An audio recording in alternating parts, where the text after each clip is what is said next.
It's great. We have two amazing guests joining us today.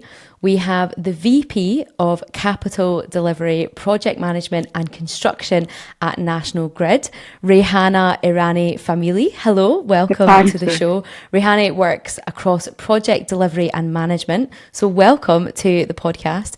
But we also are joined by Sara Habib, the Head of Future Price Controls, also at the National Grid. Hello to you both.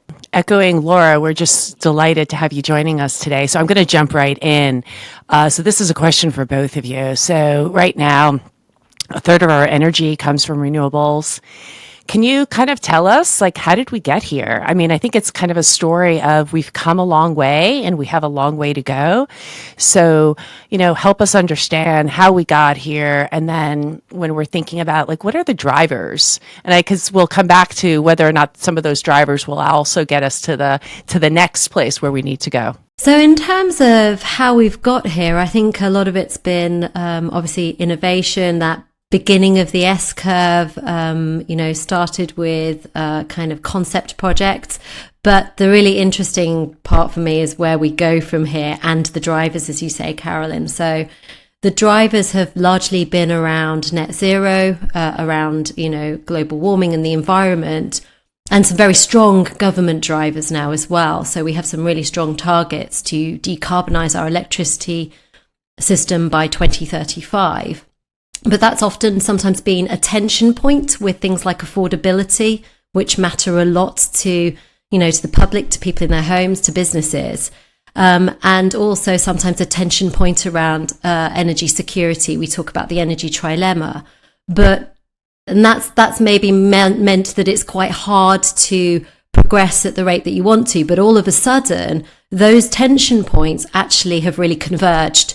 So, real hard government targets to get to 2035, but we're now seeing that actually that move to renewable generation is starting to really fundamentally support not only energy security, given the kind of recent geopolitical instability, and we've seen what that's done to effectively energy security and people's energy prices, but exactly that point as well, affordability too. So really seeing that kind of collapse of that energy trilemma really supporting the drive to connecting more renewable generation. And actually, just to jump in there, Sara, the one thing that we love about this podcast is that we're not all based in the same country. So when you talk about those government, targets, you are, of course, based in the UK. And so, that really is something.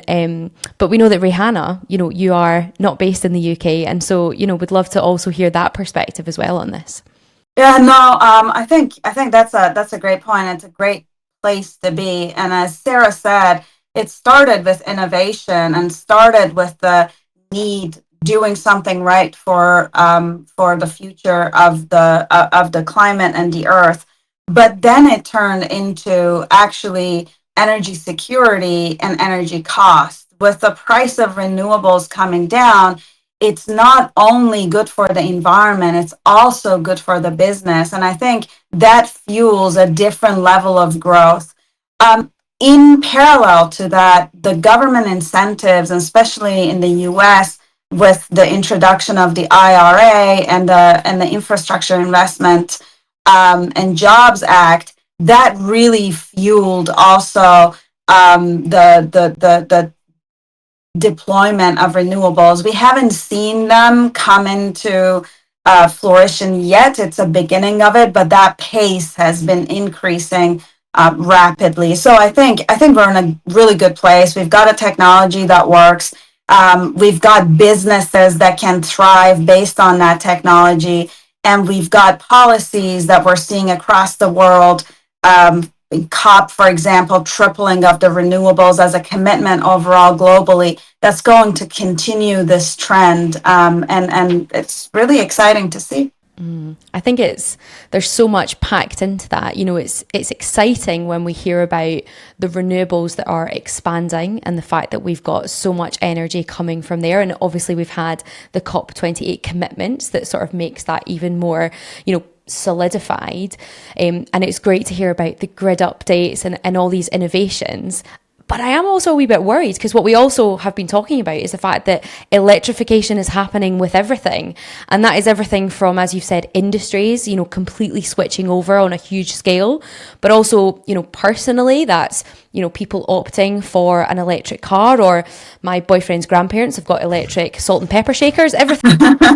And so, we need lots more energy. And I guess, for me, asking you as the experts, if we look at these current trends of both the renewables that are growing and the grid that's innovating, but also the use that is going up, how long will, it take for us to get to, say, 50% renewable generation? And how long to, 100%? Or, can I ask, is that even possible? Well, we're committed to, in the UK, to get to a decarbonised electricity system by 2035. So I suppose it's what's it going to take to get there by 2035 is the key question. And how do we make that happen to exactly that context of everyone's trying to do that globally? So I think the challenge is more how we manage this massive transition, which is happening on a global stage, and we do it in the context of needing to access supply chain, and not really access supply chain. We've got to access in a way that we're creating supply chain. So we're giving real signals to the market to build factories, to create skilled workforce. We need the skilled workforce. We're going to need to innovate. Just things like getting access to our network to do the upgrades necessary is going to be really challenging. So we're going to have to innovate in our ways of working and create, to be honest, a supply chain and workforce to be able to do all this by 2035. And that's part of the challenge, absolutely part of the challenge. And I think we also need to recognise that we need to bring communities with us, because we love pylons, right? And we love our grid infrastructure, don't we? They're beautiful. They're things of art to us, but not everybody does. And it's disruption and impact to communities. So how are we going to do this in a way that brings communities with us? That we're doing it once and doing it right, that we're not making that kind of multiple visit or impact on a community as we try to upgrade our grid, that we're doing it sensitively to the environment around it, that we're thinking about where we route this infrastructure and how we do it and deploy it. So there are a lot of big challenges, and I'm going to loop back around to the skills one, because I think skilled human beings, supporting factories, supporting our workforce, the kind of green energy jobs that we're going to need. I think 120,000 in the UK in energy by 2030, something like that. It's huge. I mean, that's going to be the challenge to get there, I think. It is. And I think often we jump to that NIMBYism, not in my backyard, I don't want any of this. But actually what you've touched on there is that positive aspect, which is there is a whole unlocking of those skilled workforce, green jobs, green economy that is a huge potential. And it's kind of an exciting innovation project as well to be part of this upgrade. But Reihaneh, from the US perspective, or kind of building on that, will we get to 100%? When will we get to 50%? Does the US have targets that they've set? Yeah, so definitely we will. I think the question is not will we get to 100%. The question is how long would it take and what does it take? I think when you talk about renewables, you talk about the variability of the renewables, because you're more and more now reliant on the weather patterns and the weather conditions and droughts and things of that nature. And so there is going to be some thought around how do we firm that energy need, and how do we use diversity of renewables across the grid to optimize our source to get us to that 100%. You have battery storage and long duration storage that would really feed into that. So is it possible? It is possible. Are we going to be there by 2035 or 2050? I think we will make real big headways. And my goal and my team's goal and our company's goal is to make sure that we meet those timelines and deadlines. But is it going to be easy? it won't be. And Sara brought up a lot of the kind of foundational structure that we're going to need to put in place. Our regulatory regime needs to change and needs to look at not how do we maintain and keep the reliability and affordability of the grid, but also how do you renew the grid and rebuild the grid for this future of energy system. And so our regulatory regimes need to be looked at differently, and they need to be designed differently than they are today. Then you come to the question of supply chain. And supply chain, I just don't mean transformers and wires, but also the minerals. So if you look at the whole vertical of the supply chain that is needed, from copper, from chips, from communication systems, all of that is what is needed to make this massive global move towards renewables happen. And I think for each country, it becomes a question of energy security. It becomes the question of economic security, and hence becomes a question of social security. And with that is those jobs. So it's the manufacturing. It's not only the energy jobs, but it also everything surrounded. And do we have the right workforce? Where are the gaps that we need to build and develop? And how quickly can we do that? I think in the U.S. we talk, for us specifically, things like line workers and power engineers and project engineers and managers. So those are there are a lot of skills, and that's just an opening of it. There are a lot of skills that we require to build, and we require to build at a volume and really fast. Is it possible? Absolutely. Does it need collaboration, regulation, policy?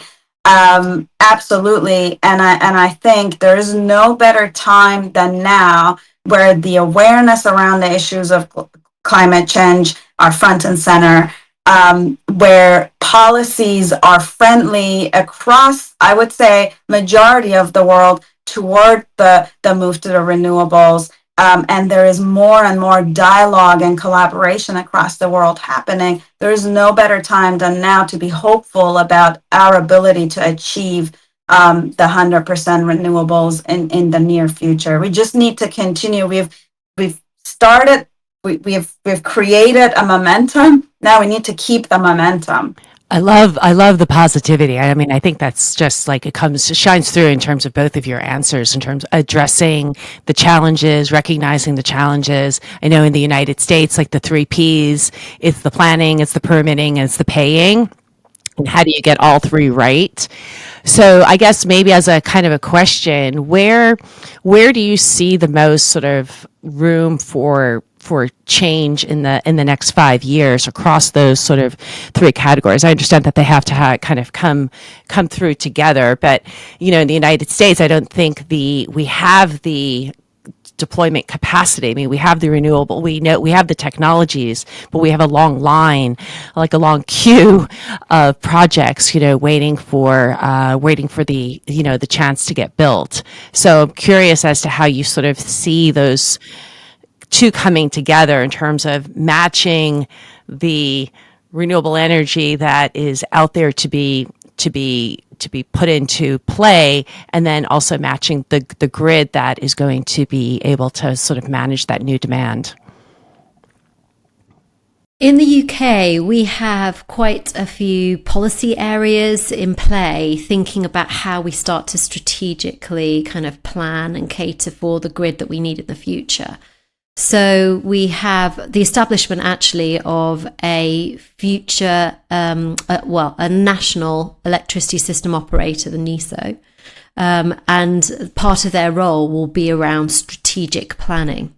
So looking at central strategic network plan, and also a new concept of a strategic spatial energy plan. So actually what is the backbone of the network you need? Where do those main kind of sources of energy, where are they going to be spatially located?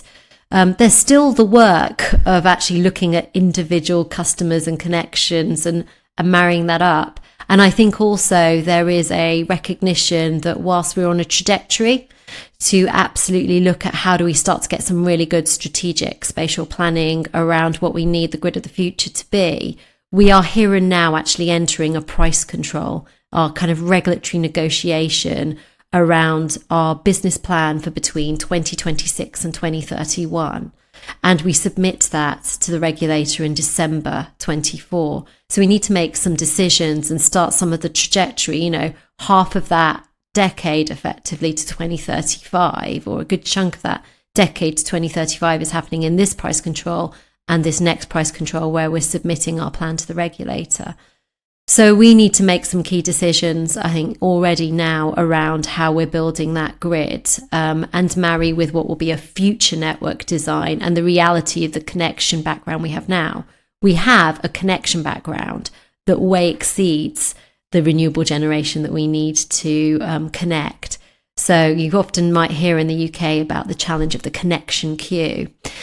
So it's about actually making the right strategic decisions, having the right investment logic that ultimately is going to be the best for consumer value as well. I think another key point is we could get lost in trying to get to the perfect answer, the perfect design, and lose the value of progress. Suddenly pace has a real cost to consumers and to net zero.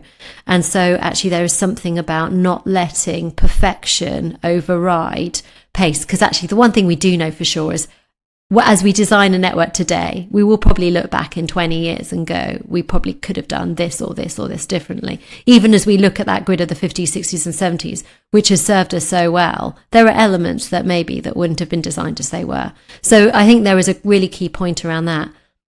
Regulatory frameworks are really important. We need to be able to attract the finance to build this stuff. So having regulatory frameworks that give real confidence to investors, they can see that actually there's real confidence around need case for what we're going to build, that we're not going to be subject to volatility or changes. So being able to set that real path and that design and actually give investors the confidence around that is important, as well as the whole kind of framework of return, ultimately the risk and return that you'll earn on that investment. That means we can attract what is going to be pretty big finance requirements to do this. Yeah, I just build on that. And I really liked, Carolyn, your plan, permit, paying. I think that those 3 Ps, I've been kind of thinking on that. So on the planning side, I think we need to get bolder in and not worry about, we have this term of like used and useful, and a lot of times it has us stuck because we don't know what that future load is going to look like. But right now we know it's going up, right? So on that planning, I think we need to get a little bit bolder about our predictions of what the future looks like, and think not in terms of 5 years or 10 years or 15 years, think in 50 years and 100 years, and what that could look like. I think, and I think that we have systems that already do that. Personally, do I think we need to be bolder? Yes, but I think that's underway. The issue of permitting, and I thought that it was an issue for us here in the US, and at COP28, I saw that it's a global issue, not just ours. And the issue of permitting is a complex one because that's the one that brings the community aspect in, and that brings in the what benefit would the energy infrastructure have to the communities that share the burden of hosting this infrastructure, and what could that look like? I think permitting goes hand in hand with that question, and so that's a more complex one that we gotta collaborate and work through with communities, with agencies, both at the federal level here for us, as well as municipal and state level, and find a better way of doing that. And I think that's right now kind of a risk. And to the paying, there is 2 parts of the paying: the investor confidence, which is really big, as Sara brought up, how do we create investor confidence so that the investment into the building of the energy infrastructure continues, and the investment in the technologies that enable this transition and a resilient energy infrastructure continues. But it's also the paying of the ratepayers that would have to pay for that energy cost. And so how would we share the burden of the cost that it's going to take to build this energy infrastructure? What is the best way of doing that? What is the fair way of doing that? And there are other costs to the energy transition itself, and how do we manage that? And I think we're just beginning to have those discussions here in the U.S., and it's much earlier in its I guess maturity, but that's probably a dialogue in many boardrooms right now across the country.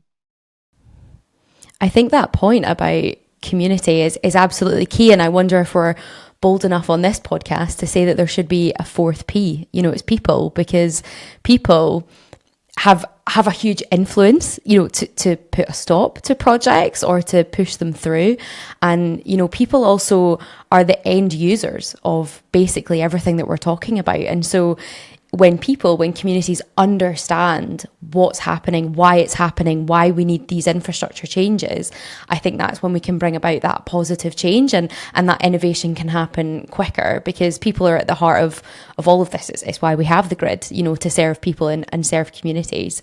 You know what an interesting question is too, which I know, right? We just had California, right? We had power outages, is how managing immediate needs, right, due to weather related impacts, right, that take down lines and things like that. And then you're building out new infrastructure, right, for the, to decarbonize the grid while needing to strengthen the current grid to, climate related impacts. I find that to be, kind of from the perspective of National Grid, that's such a challenge, right? Because you're kind of getting the pressures from the impacts, the current impacts that are, across the grid to where we're going to go in the future. And I just have I'll just add it because I think, Sara, to your point, I agree with you. When I talk to my students about the grid, I say it is the most extraordinary. This is when you start to study it, it is exquisite, right? In how it was built, what it provides. I mean, how it everyone's life is touched by it. And 10 years ago, I was moderating a panel on the utility of the future. And at the end of it, and we had someone from National Grid, and the people in the audience are like, we had no idea the grid could be such an exciting topic, right? Because people just haven't historically really, they've taken the grid for granted. And once there's that sort of understanding of how its importance to all of our lives, and then thinking about, okay, how are we going to sort of support this, ambitious change and the ambitious changes that we're making? So anyhow, sorry, I don't mean to... It's absolutely right. If we were going to think about the grid, if we were a human body, we're effectively all the arteries, the lifeblood of that body. And you're right. People don't think about the grid until it's not there. We take it for granted until it's not there. And often when we talk about this transition to net zero, to this decarbonized electricity network, we're consumed by the exciting upgrade, the reimagination of our energy system. And we forget to mention about the incredibly critical job of keeping the lights on, the power flowing, the safe, reliable, resilient grid that everyone loves, but they don't kind of realize they love it until it's not there. And that's going to be a challenge, maintaining that safety, maintaining the assets, the network, whilst we're trying to upgrade and reimagine it at the same time, is going to require different ways of working, different approaches, and regulatory frameworks and policy that allow for more flexibility in the way that we do that. And that is going to be a critical part of the transition. We also engaged with, we do big stakeholder surveys. We engage with our stakeholders, our industry partners, but also, the public, the people who pay their bills, the small businesses. And the things that still matter to them most, they care about net zero, but actually the things that really sit right at the top is reliability. I want the lights on. When I switch the lights on, I want the power there. And it's short and long-term bills. So they care about, they want us to think intergenerationally about how we do work, but they care about the cost of their energy and they care that it's there. And we shouldn't lose sight of that in all of this. And I'll just add another thing, Carolyn, to what you said, which goes back to Laura's earlier question. I think when you think about the new industries that are now going to rely on electricity. So if before it was my light and then my computer and my phone, now you're talking about and my car and the ambulance that I might need and the police car and so that the lens of resilience and reliability of the grid takes a whole new level of importance.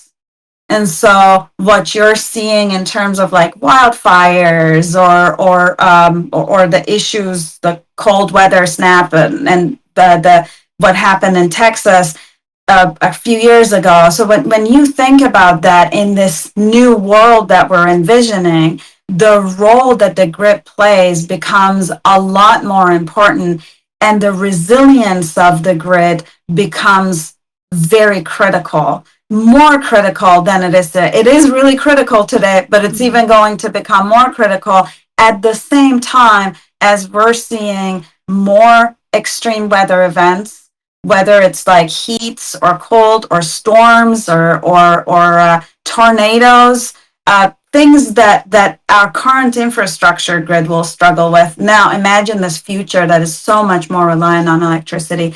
So I think, as Sara said, we need to solve those problems of the current grid, build a smarter, stronger, more resilient future grid at the same time as rebuilding the grid. But it's doable. I know it sounds it sounds daunting, but it's doable.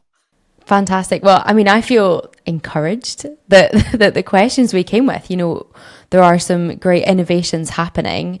And at the heart of those innovations, we are thinking about people, communities, employment, the environment, net zero. We're thinking about all of these concepts and it feels doable. I also feel like I'm now going to walk around loving the grid. I'm going to take away that I need to appreciate it just that little bit more. But thank you for bringing, these insights and giving us, real examples from the UK, the US, globally, as we kind of battle with this. And so we just appreciate you coming on and sharing this with the audience. And so, yeah, Reihaneh and Sara, thank you both so much. It was fantastic. Laura, thank you. I just want to say one thing, and this is, I read this a while ago, and it said, the environmentalist of today is one that loves infrastructure. Yeah. And there was a picture of a person hugging yes.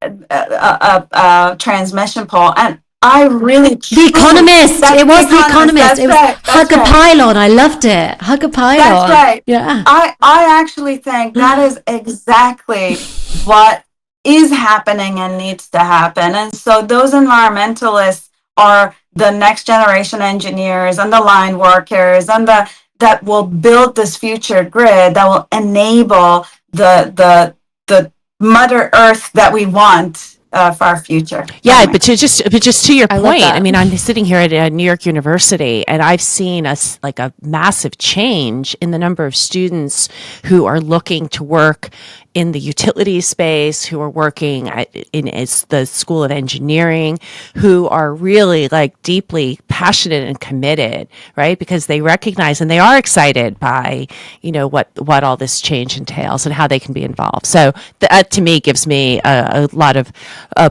pleasure, a lot of comfort as I sort of look to what's ahead.